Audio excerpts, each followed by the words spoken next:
Be focused be alert में मैं अली आपका स्वागत करता हूं। आज की इस वीडियो में हम बात करेंगे प्रसिद्ध मनोवैज्ञानिक एडविन रे गथरी के बारे में। एडविन रे गथरी एक व्यवहारवादी मनोवैज्ञानिक थे जिन्होंने अपना कैरियर एक दार्शनिक और गणित शिक्षक के रूप में शुरू किया था।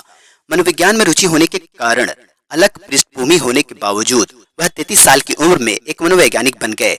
उन्होंने अपने कैरियर का अधिकांश समय यूनिवर्सिटी ऑफ वॉशिंगटन में प्रोफेसर के तौर पर गुजारा। गथरी का जन्म नेब्रास्का के लिंकन में हुआ था। उनके पिता की एक साइकिल और पियानो बेचने की दुकान थी और उनकी माँ एक स्कूल टीचर थी। उनका ये मानना था कि उनके सिद्धांतों की शुरुआत तब हुई जब उन्होंने अपने दोस्त के साथ 8वीं कक्षा में चार्ल्स डार्विन की ओरिजिन ऑफ स्पीसीज और the expression of the emotion in man and animal जैसी किताबों को पढ़ा।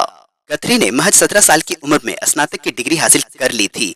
अपने अध्ययन काल में ही उन्होंने अपनी एक थीसिस लिखी थी जिसमें उन्होंने दावा किया था कि विज्ञान और धर्म दोनों शब्दों पर आधारित होते हैं और शब्द अपने अर्थों पर निर्भर करते हैं जो उनके उपयोगकर्ताओं और सुनने वालों के अनुभव पर निर्भर करते हैं और इसलिए वे पूर्ण सत्य को व्यक्त नहीं कर सकते।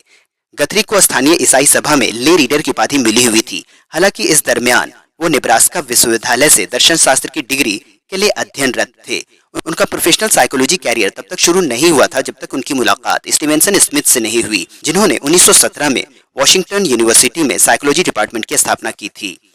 गथरी ने स्मिथ को 1921 में चैप्टर्स इन जनरल साइकोलॉजी लिखने में मदद की। इस पुस्तक और स्मिथ के साथ काम ने गथरी को मनोविज्ञान की तरफ और ज्यादा आकर्षित किया। उन्होंने बताया सीखने का कार्य वास्तव में कैसे होता है, किस तरह किसी इंसान के सीखने की क्षमता पर असर पड़ता है।